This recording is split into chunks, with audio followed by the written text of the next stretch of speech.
Hello. Okay, so I've had a really full day when I'm looking like this. This video is coming to you after 10 at night, after my bath with wet hair, and I have my blue blocks on because I don't want to be looking at the screen right before bed. But I didn't want to miss today because I promised to do this series every day. And so it's kind of a personal commitment thing for me, and also I really enjoy it.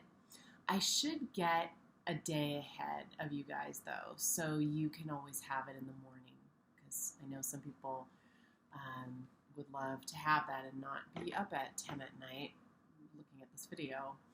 But I didn't want to miss today because it's a really special one. It's actually the last of our feeling senses today, and then we'll move into the chemical senses.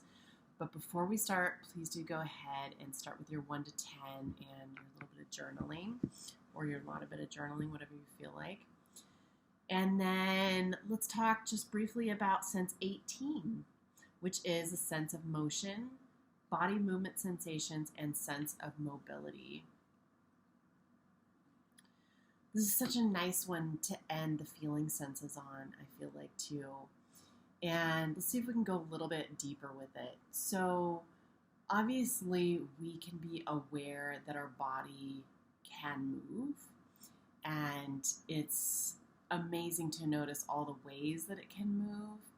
And if you work out, or if you dance especially, or do any kind of movement practice, then you know how amazing our bodies are and about movement in that sense. I've been noticing too today, like for instance, I woke up and noticed my body telling me how to move. So I felt like stretching like a cat. I've been sleeping in a little bit of a crazy manner lately on a bed. I'm not used to sleeping on next to Vivi, and so I often wake up a little bit stiff lately. So I just noticed waking up stiff and noticing my body was very much telling me to stretch in particular ways. And I'll often notice that when I get to the gym. Part of what I love about the gym is I know when I get there that I'm going to get to stretch. And I'm not great at doing whole body stretch. I really need to be better at that because my flexibility isn't great. But I will do kind of some basic stretches, and it feels amazing to start my workout out like that. And then often I'll do some in the middle and at the end of the workout too, just whatever my body tells me to do. So we can notice that too, right? That our body knows what it needs and will sort of ask for exercise, and you'll be attracted to exercising or attracted to stretching. Another aspect of movement is that if we really get quiet and just start observing ourselves, we notice that our body moves on its own. So if we think about, if you're familiar with Byron Katie, she talks about just watching your body move itself. And if you have a little bit of time where you don't make a plan, and that can be part of the exercise for today actually too, that you don't have a plan, but you just get up. For instance, if you have the beginning of the day tomorrow morning, and you just know you're going to have maybe 30 minutes, an hour of time, if you have that, to just not have a plan, not have an intention, except to just observe yourself. And I've done this a lot, and it's super fascinating what you'll find, because we're so wired up to think that we consciously decide to do everything. I'm not consciously deciding to move my hand like this. It's just happening, and our bodies are moving much more quickly. Our bodies respond much more quickly than our intellect can decide to make them respond. Certainly we can have that bottom-up approach as well, where we do decide what we're doing, like when we're learning a new skill, for instance. But once you have that skill acquired, you are on autopilot, and your body is much faster than your brain. So, for instance, if you're learning some choreography in dance, for instance, or like on my ukulele, I'll speak from personal experience since I'm not a fantastic dancer.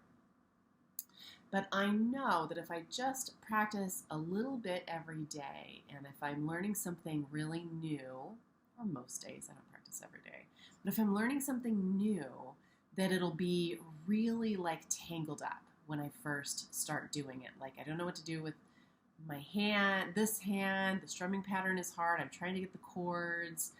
I'm like, to sing with it is like impossible the first day when I'm just a beginner too. So I'm sure this isn't true if you've already mastered it, but I have not. So every time I go to learn something new, I notice that it's not me thinking through, okay, now I need to put this here. It's like that at the very beginning.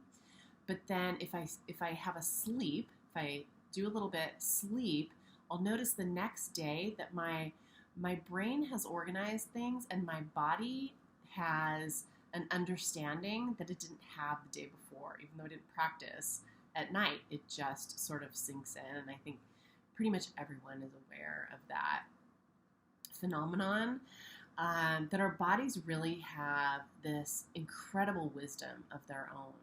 And in terms of movement, learning new movements and internalizing new movements, memorizing new movements, really has, I think, less to do with an intellectual component than it has to do with the body kind of going through its own process. Really interesting. And then the last thing I wanted to say about movement is that I have done quite a bit of work with Amir Zoghi. If you haven't heard of him, Zoghi. He is a transformational coach and speaker. He's amazing, out of Australia. I did quite a few programs with him and also his sister, Ghazala Lowe. Also incredible work on intuition. And it all ties into that knowing of the body. So one of the things, I did a year-long intensive program with Amir Zoghi, and it was the OMG group, which stood for Oneness Mentoring Group. And we would do a different thing every month and then integrate it all month and then do something different the next month, really integrating oneness. And one of the exercises he had us do that always stuck with me was he had us look in a mirror and ask, show me who it is who moves this body. Show me who it is who moves this body. Show me who it is who moves this body.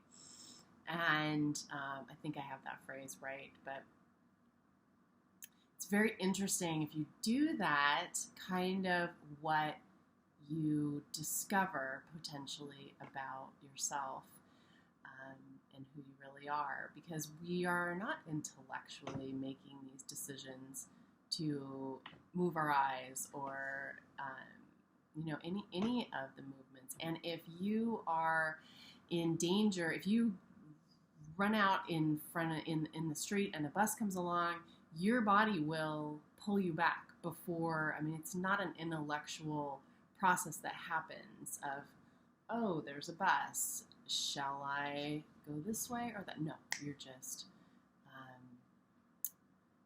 taken to, do whatever it is to do to bring you to safety. And the same as if your child is in danger. You don't think, your body knows to act.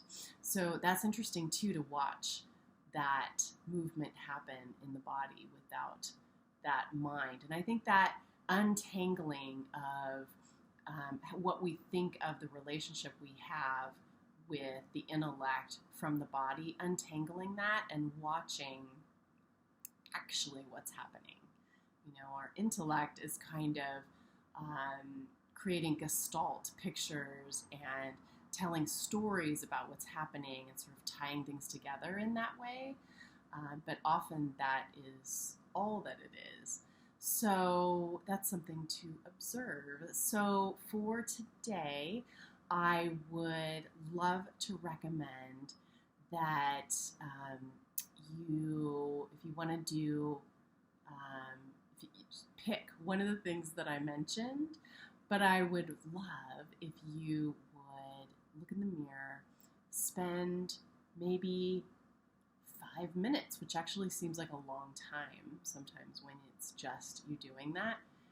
Maybe only a couple of minutes. See what feels right to you, but looking in the mirror and saying, show me who it is who moves his body.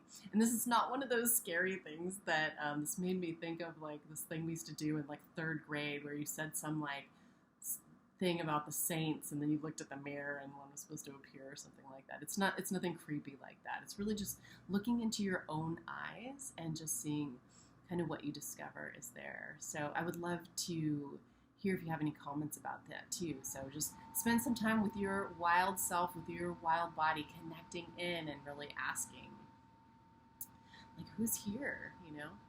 It's so interesting. So that is movement. Don't forget to do your journaling activity.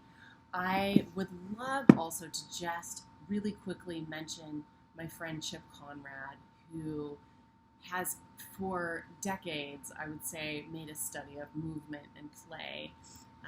He has a studio. He's a trainer, physical trainer, and he has a studio in Sacramento called Body Tribe. And it's not just a gym. It's like this study of movement and, like I said, play and all of the aspects of that. And he's so knowledgeable and fascinating. I'm just finishing his book, which I will link for you. Actually, I've already linked that book because I mentioned it before. But it's called More Inclined Toward Adventure. So have a beautiful rest of your day. If you're watching me tonight, it's 10:15 here. By the time I upload this, it'll probably be 10:20. But if you are here, you are a freaking trooper. Thanks for being here. And yeah, definitely don't forget to do your journal. And I'll see you guys tomorrow. Bye.